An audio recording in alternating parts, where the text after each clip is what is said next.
When Coco Chanel spoke the words, "Fashion passes, style remains," she couldn't have known how relevant it would be 50 years on. With every season, we see more colors, collections, and styles than ever before. But while fashion moves faster and faster, the concept of clothing hasn't changed much in over 100 years. Textiles still cover bodies and signify social code. Fabrics are still sewn with needles and sold in stores. Maybe it doesn't make sense to disrupt a $1.7 trillion industry. But shouldn't there be something more progressive than design and style changes? Shouldn't there be innovation that alters the entire concept of clothing? This is a film about the people behind the scenes who are working to shape the next big step in clothing history.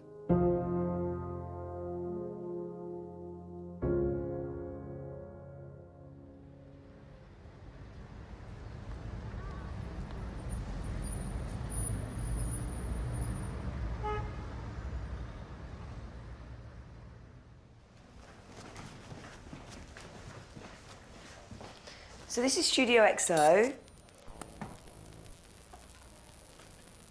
We're here in London in our lab. Basically, it's made up of 4 quarters, so we do all our coding and programming over on this side of the room.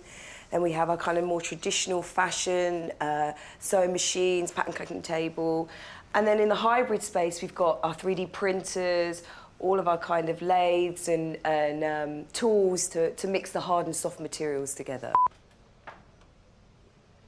Inherently, we're designers, so we are interested in the artistry of design, and very much XO, we explore science fiction. We begin with a narrative, we imagine a world, but for us it's really about making science fiction science fact.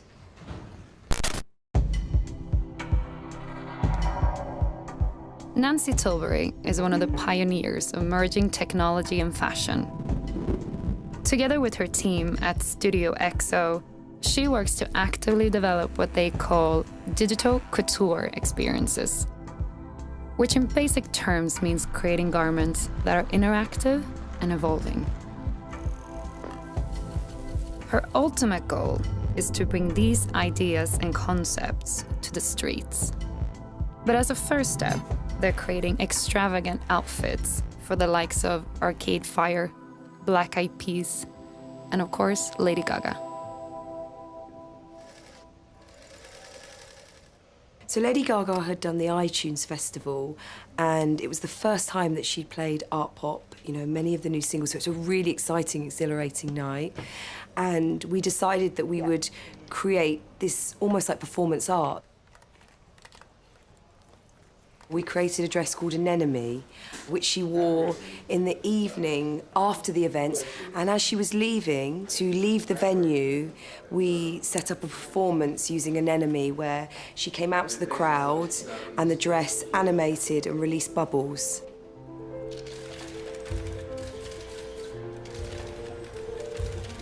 She almost glided down the hill, so the conditions were beautiful.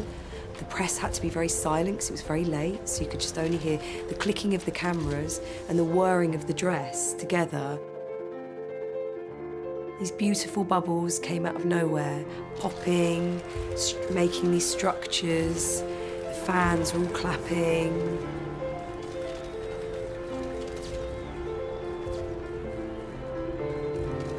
Having been a designer that's been working with technology for nearly 15 years, you learn these really great tricks, and those tricks turn into a methodology, and that methodology determines the authenticity of Studio XO. That's what makes our work special, that we start with an effect, we build a narrative in our minds, we work out what it is that we want the machine to do, and everything else really falls into place.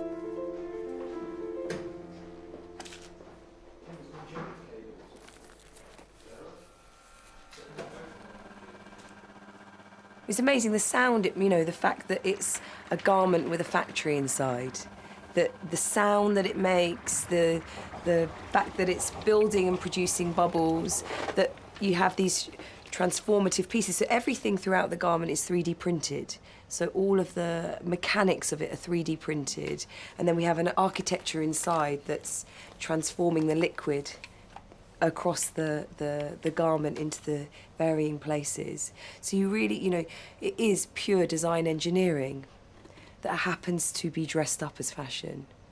Philosophically, as a project, we're really, really keen to tell people about this transformation in textiles, particularly in textiles and technology, and that even though it's fun and playful and it has all these kind of curious elements, it is a machine that's transforming the way we dress.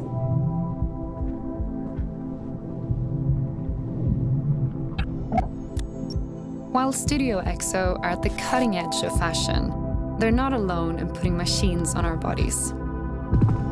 Historically, this space has been perceived as too cyborg and science fiction. But recently, there's been a rapid breakthrough of products grouped under the term wearable tech. Most of today's solutions are limited to head and wrist displays. Behind the scenes, however, the race is on to integrate technology with mainstream clothing. In Germany, sportswear icon Adidas has spent the last few years developing a system that can monitor an athlete's real-time performance via their clothing.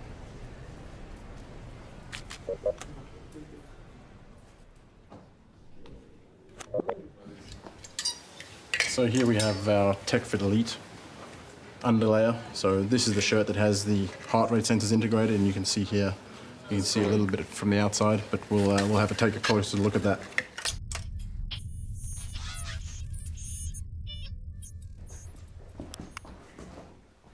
On the front of the shirt, as you can see here on the outside, is that this is where our fabric heart rate sensors lie. And you can see they're not very easy to see, and it's all part of the garment. This is the back, so you can see it running around. These two pieces together are essentially what the athlete wears. We are currently at the spot where we have heart rate in there. We're looking at adding things like respiration, and obviously you're seeing a lot of other things coming into the market at the moment with integrating movement sensors and accelerometers into fabric, which are very, very small and non-invasive. And I think for us working in elite sports, that's really the key, is that it has to be something that the athlete cannot feel and it doesn't interfere with what they're doing.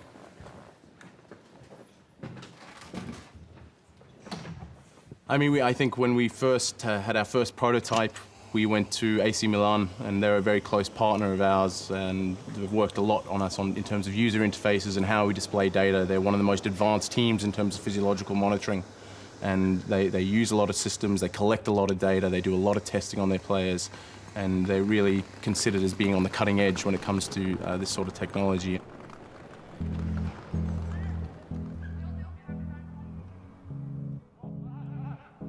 I think the first time we went there with the prototype is we had these shirts with sensors inbuilt to them, and at that time we actually still had a physical wire running through the shirts and not inbuilt fabric sensors. And we had players cutting off the sleeves of a €500 handmade shirt, and guys not wanting to wear the shirt. They obviously have to be tight to get the heart rate. We have systems out there with the German national team. We've just delivered to Mexico, Argentina, Colombia. We're out there with the entire Major League Soccer as well, and we're really getting a feel for this technology and really just starting to understand where we need to take it to really get things to the next level and take performance and sport in general to another level. Total time, 1 hour and 56 seconds. Active time, 1 hour 30 seconds. Distance, 8.49 kilometers. High intensity distance, 965.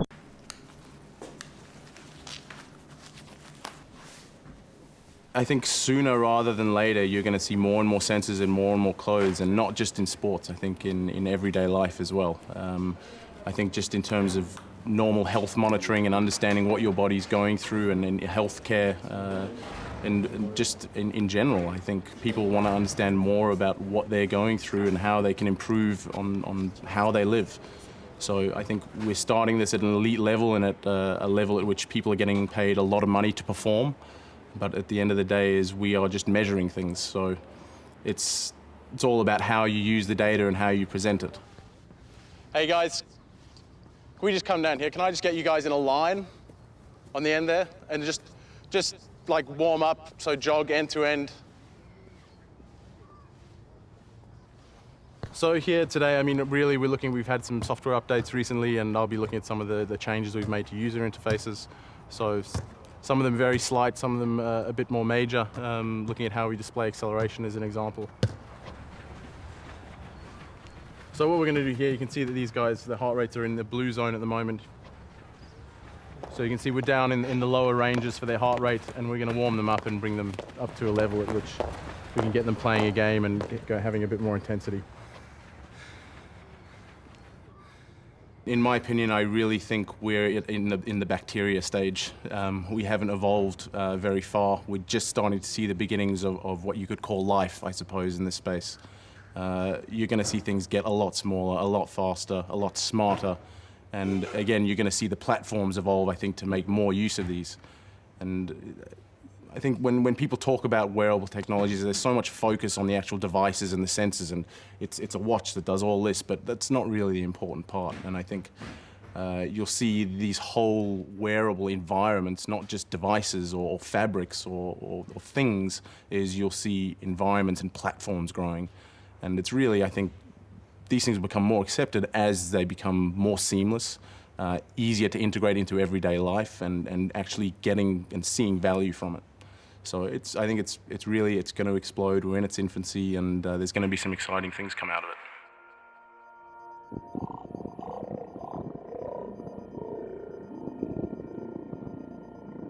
When envisioning the future, it's easy to get caught up in the marvels of technology. But could the most groundbreaking of future innovations be organic? Embracing nature rather than dominating it. BioCouture is a design consultancy focused on bringing living and biological materials into fashion and sportswear. Founder Suzanne Lee is currently heading one of the most thought-provoking initiatives in the industry today. I was writing a book about the future of fashion, trying to discover what might be happening in fashion in sort of 50 years from now. So I was talking to lots of scientists and engineers, and one of the people I spoke to was a biologist. He was the first person to suggest to me that if you really want to completely rethink how you might create a piece of clothing, that you could imagine growing a dress in a vat of liquid using bacteria. It just blew me away as an idea, and we just carried on the conversation and began to collaborate.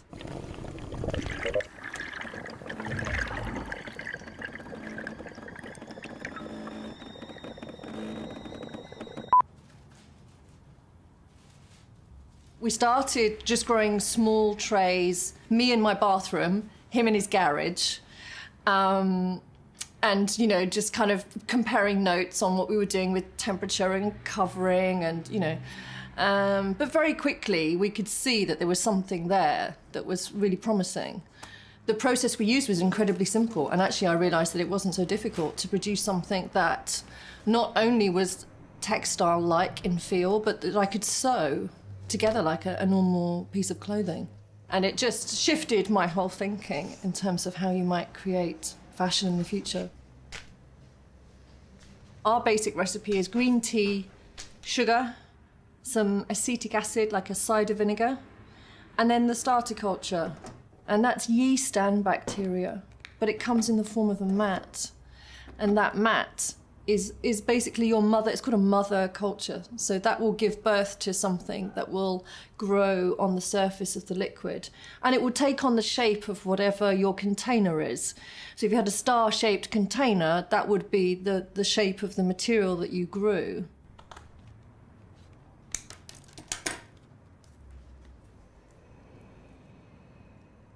this is the strange thing to get your head around, is that this is a method of producing fashion which is closer to brewing beer or making food than, you know, any kind of traditional textile process. Yeah, so this is fading now. It's not as strong as it was as when it came off the laser cutter. But there's no smell really once they've been dyed. Yeah. When it's come straight out of the vat and it's wet, it smells sugary, sweet. Once this was dried down, we created a pattern for the laser cutter, and it's based on the bacteria and the yeast cells that were used to create the material itself. So the long rod shape here, I mean, it's kind of an abstraction, but the rod shape is the bacteria, and then there are rounder ones that represent the yeast cells that were used. So, you know, the pattern is somewhat abstract, but it's to represent actually what the material, how the material was made in the first place.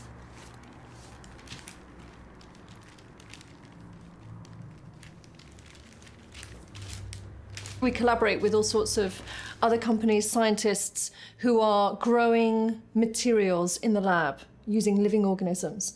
And we're helping them to take those materials from the lab to the market. So how do we take these living materials, or these materials that have been made from living organisms, and imagine the future products for fashion, for apparel, for sportswear? That's what we do. We're a design consultancy. The clothing industry has grown heavily reliant on precious natural resources, be it cotton picked from gigantic fields in India or nylon derived from petroleum products. Once the fabric has been manufactured, cut, sewed, and finished into ready-to-wear clothing, most of its leftovers are simply disposed of, creating a chain of waste in each step of the process. But with bioengineered clothing, we have an opportunity to reduce the impact of these old world practices.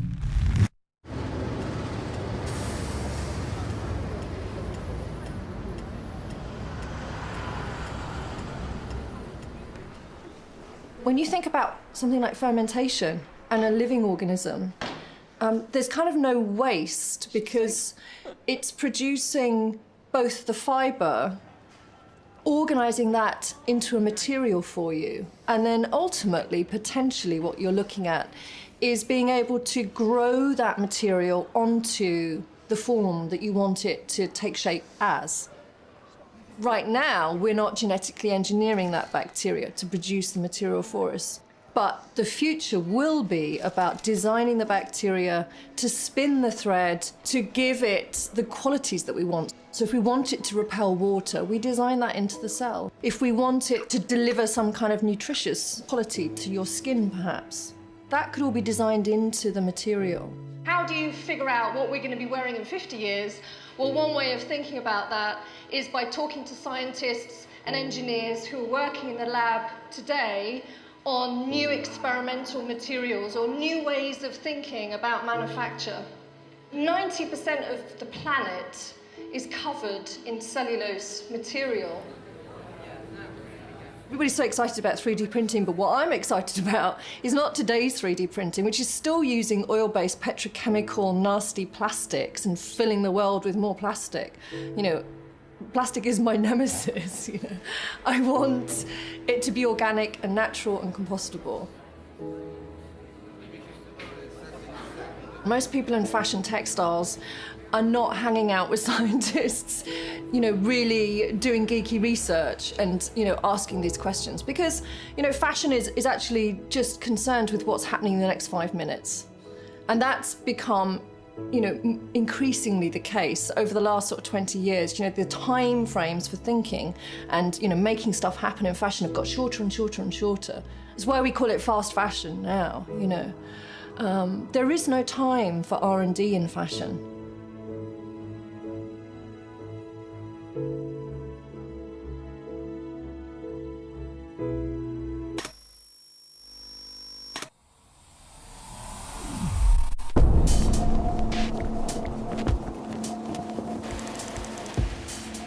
Over the last 100 years, clothing has transformed from the traditional made-to-order into the mass-produced, standard-sized, and fixed-priced of today, where, more often than not, it's designed in one country, manufactured in another, and sold worldwide.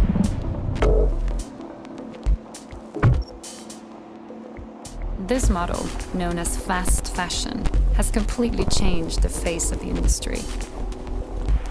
So much that in the years between 2000 and 2010, our consumption of textiles increased a staggering 47%. But while new styles at low prices are abundant, this relentless production and consumption is accused of having a much higher cost on the environment.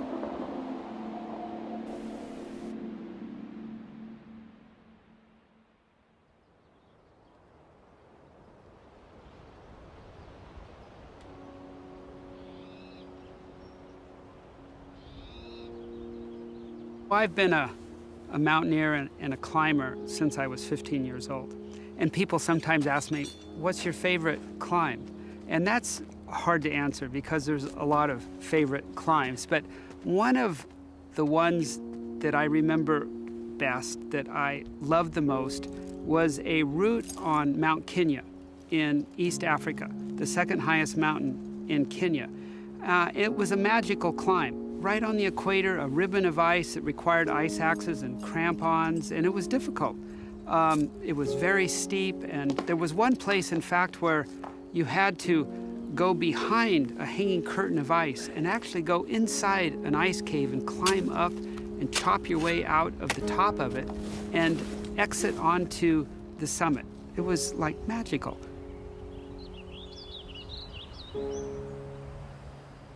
But magical as it was, it's in the past tense, because now, with climate change, the ice is all melted and the ice window is gone. Like, it's just not there anymore. It fell off. All the ice just fell off the mountain. So that's like a dagger in your heart when that's one of your favorite climbs in the world and it's not there anymore because of climate change.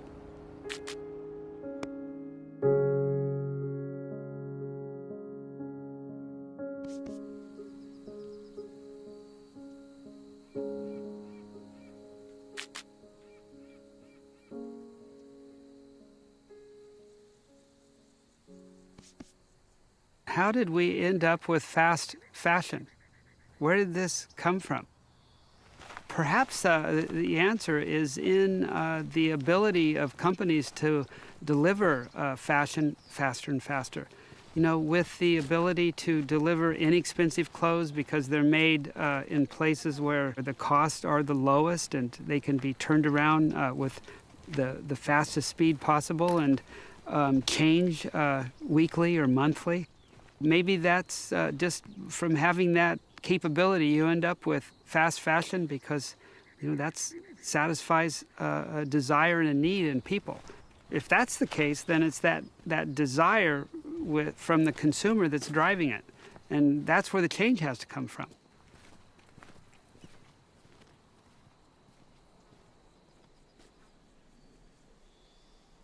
Since 2005, Rick has been responsible for environmental initiatives at Patagonia. The outdoor clothing company, founded by a fellow rock climber 40 years earlier, took an environmental approach from the outset.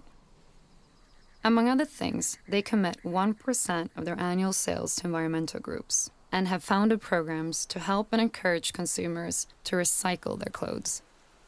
In 2011, Rick and his team launched an advertising campaign with a consumption message that goes against everything you learn at business school.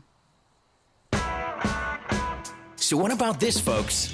In the most potent environmental appeal of the season, Patagonia just placed a full-page ad in the New York Times on the holiest of sales days, Black Friday. "Don't buy this jacket," says the headline, along with the retailer's R2 coat. The ad asks people to think twice before buying Patagonia products, since our clothing consumption, as stated in the copy, puts the economy of natural systems that support all life firmly in the red. Well, how's that for a Black Friday ad? The campaign to try to convince our customers to buy just what they need came out of the recession that began in 2009, when we started to realize that people were responding to the recession by redefining their relationship to stuff, including clothing. And there were a number of people that were recognizing that you actually save money if you buy things that last longer and you buy fewer of them as a consequence. And we wanted to figure out, well, how can we provide a service to those people? I was able to convince Yvon Chouinard, who owns the company, that he wanted to do this, but then it took both of us to convince others inside the company quite a while, especially the people in sales and merchandising. You can imagine, you go to them and say, well, we want to run this ad to ask people not to buy our stuff unless they really need it. And they go, you want to do what? They think you're crazy. But then you have to explain the reason for it, and you have to bring it into the context of the company's responsibility to the environment. It's not don't buy the jacket, but it's don't buy the jacket if you don't need it. And that's what the real message is. That's what we're asking people to think about. You know, of buying just what you need, of taking care of it, fixing it, reselling it if you're not using it, recycling it was completely worn out. And the fact is that our sales went up after that ad, and they've continued to go up, and the company's continued to grow. But we hope it's growing because more people are buying our products because they last a long time, and that they're listening to what we have to say about consumption and deciding in their own lives to not buy as much stuff if they don't really need it.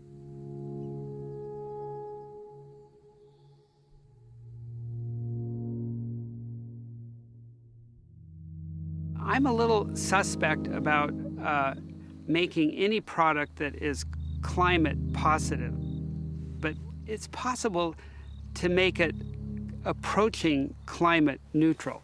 But even there, that's a very, very difficult chore, not only with consumer goods, but even with food. You know, take food as an example. Farmers have been trying to develop farming techniques that use no more energy than the sun can put back on the land, and they can't do it. Manufactured goods are even more of an impact than farming with those kinds of technologies.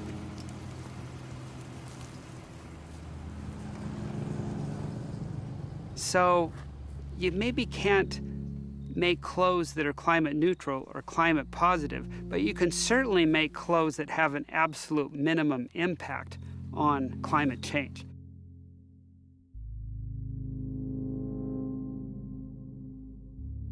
Even though the planet has activists like Rick in its defense, their actions risk being just a drop in the ocean. Every year, the process of water dyeing our textiles disposes the equivalent of half a Mediterranean sea into our rivers and streams. Add to that the 200,000 tons of toxic chemicals that escape wastewater treatment and end up in those very same waterways. That environmental impact, while huge, comes solely from adding color to textiles. I was traveling through China doing a factory visit, and I was driving through an area that was farming watermelons.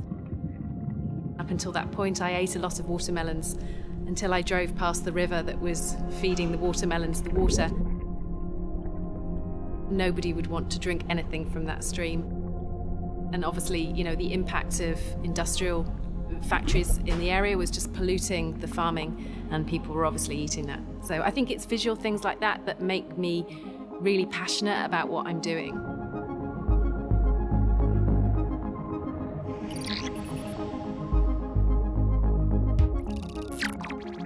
Sophie Mather is a former head of innovation at Nike Asia and an industry expert when it comes to sustainable textiles.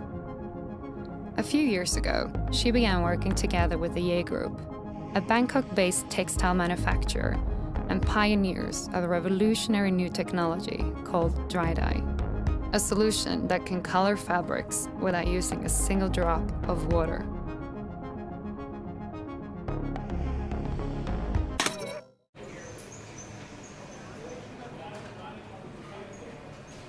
the technology uses a highly compressed gas known as supercritical carbon dioxide to dye textiles. And although the main sustainable feature is waterless dyeing, the process also uses 50% less energy and 50% less chemicals than traditional methods.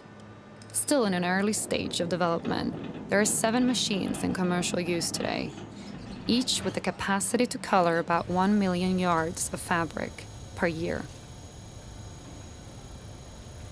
The first time I held the fabrics, gosh, it was a long time ago, and I expected them to be very stiff and very bawdy, and I was just kind of like, are you sure? You know, it feels exactly the same as a regular polyester dyed on conventional jet dyeing.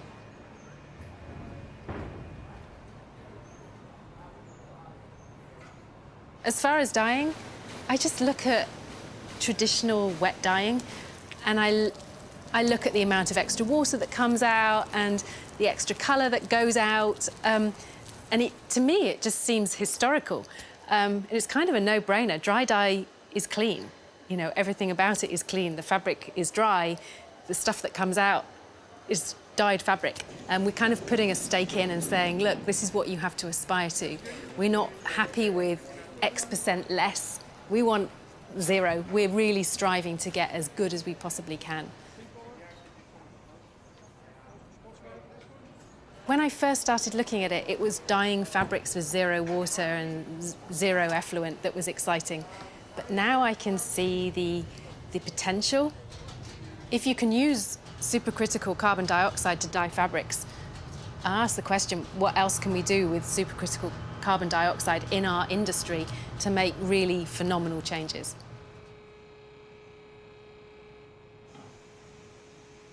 For me, the future of this is taking dry dye and marrying it together with other areas of like future fibres to come up with this solution that hasn't even been dreamt of today. A fibre that comes from renewable sources, a fabric that is dyed without any water, less energy, less chemistry, and also that we can use as a high-value end product into new product when it comes to the end of its life. I think there's a huge amount of inspiration we can take from nature. Looking at the way that, say, butterflies, the Morphus butterfly, how the refraction of the way that their wing structures put together reflects light in a different way to give them colour. How much more of that can we actually do in the textile industry to put less impact on what we're doing?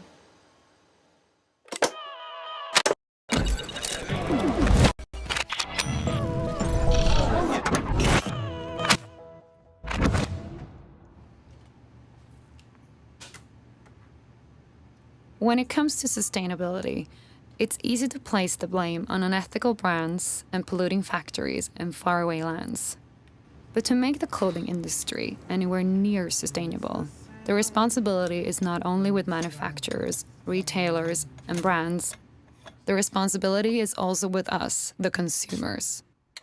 Because as Rick pointed out earlier, while we need to buy less, we also need to care more for the clothing we already own. Take this jacket that I'm wearing, for example. Half of the impact of this jacket on the planet over its lifetime was with Patagonia that made the jacket.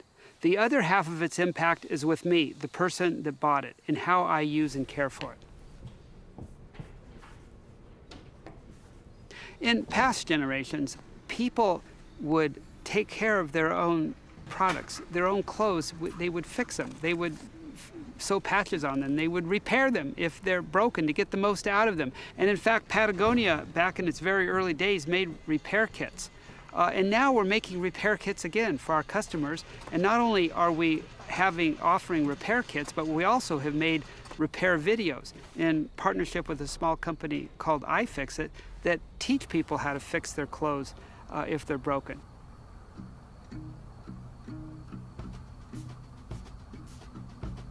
iFixit is a free repair manual for everything. Our goal is to teach everyone how to fix all their stuff. So we have free repair manuals for everything from cell phones to cars to clothing. And we do everything we can to teach people how to make this stuff last longer.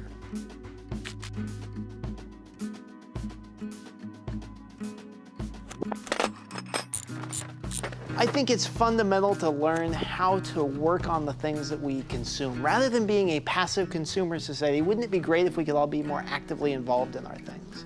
And one of the fantastic things about repairing things is that you start to get more connected to your products. And maybe I fix a jacket and I put different zipper on it than came with it, or I change some of the colors. And now, rather than that being something that I bought, it's something that I own.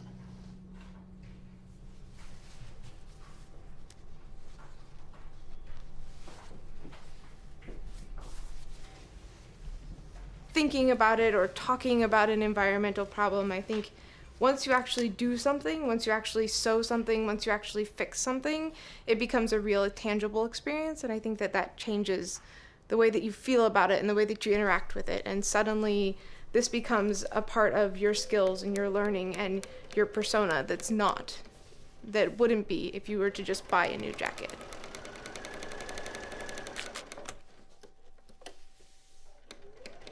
There used to be fashion houses where every garment was handmade, one of a kind, and then we hit this industrial age in the 20s and 30s where suddenly garments were being mass produced. And I think once people get back to feeling the value of having this jacket be my unique jacket and having that be sort of the couture, I think we'll be in a much better place.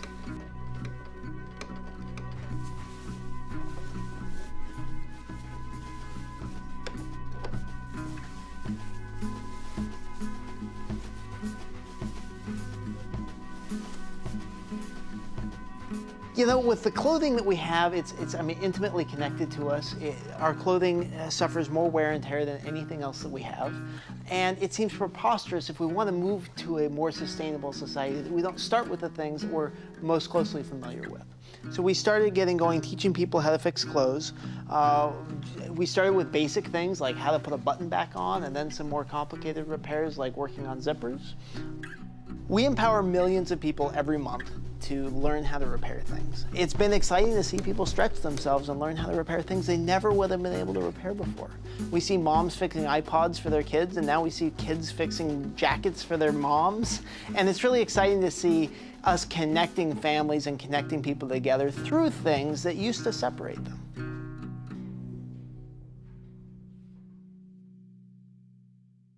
This more emotional connection to the clothing, appropriately named slow fashion, has gained some momentum in the recent years, but it still has a long way to go. In the UK alone, people own roughly £30 billion worth of clothing that they haven't worn once in the past year. Buying less and caring for clothing is one part of the solution, but there could be other ways too. If you believe in Studio XO's vision of the future, a wardrobe may not be needed in the first place.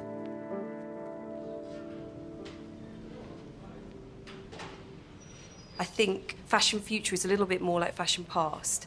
So we will invest in garments that are maybe higher price point. We'll look at other types of models, so maybe subscribing to our clothes, which is really interesting. You know, the idea that we may pay a subscription fee to have vessels that we can consume content. And ultimately, I believe that Generation Digital want to consume like that. You know, actually, the reason why they're going into these big shops is because of the speed at which they want to switch up their fashion.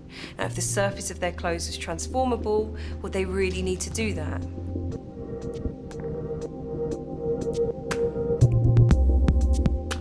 We really believe in Tumblr for the body. And I think that this is a really interesting time as kind of remix culture emerges. What will that mean to fashion?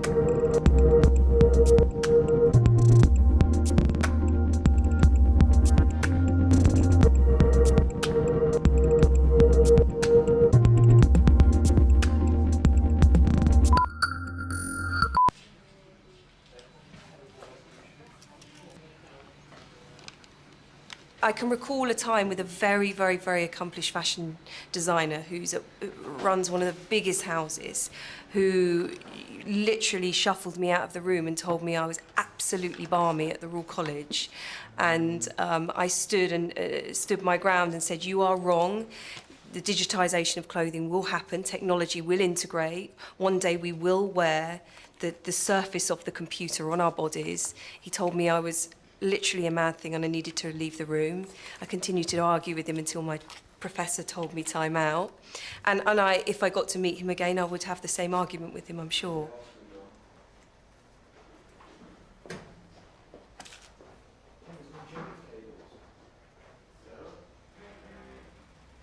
What we will want as fashion and technology companies is to drive forward towards technology that feels like silk. You know, technology that is as soft as wool, that is washable, that has all of the affordances that it's had historically. And that's going to be the hard job because we're still dealing with silicon, hard components, and that's the transformation. We imagine in the future that as microcomputing happens and fibre science transforms, that this will just be a nod. This is a nod towards a new world that's coming. You know, it's almost like a brave new world of fashion.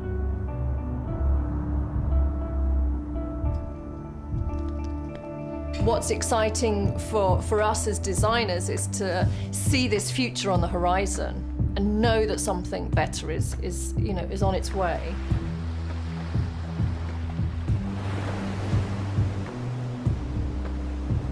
We have two paths in front of us. One of those paths is to a future that is pretty grim. But the other road is towards a better future where we actually reverse those indicators and our planet gets healthier. And in our business, making clothes, we can do that by making the clothes with the least impact, with no unnecessary harm, and on the part of our customers who buy our clothes to take care of them, to fix them, to wear them out, to recycle them, to launder and clean them with the best practices possible.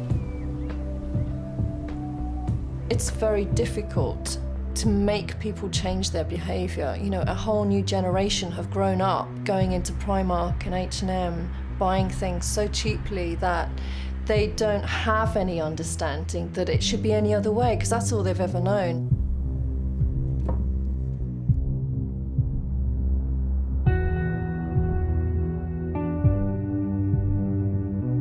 I don't think fashion is really almost prepared for computation, mechanics, hybrid design. You know, it's coming like a tsunami out of nowhere.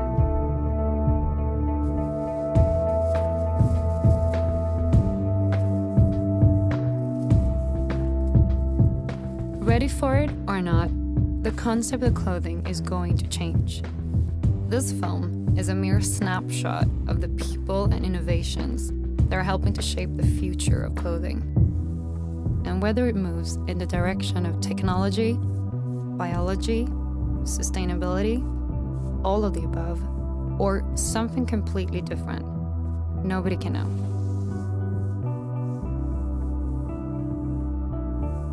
But once the dust has settled, we'll reflect on this time and think that what we ended up with was obvious. The same way we look back at any other transformation we've ever experienced.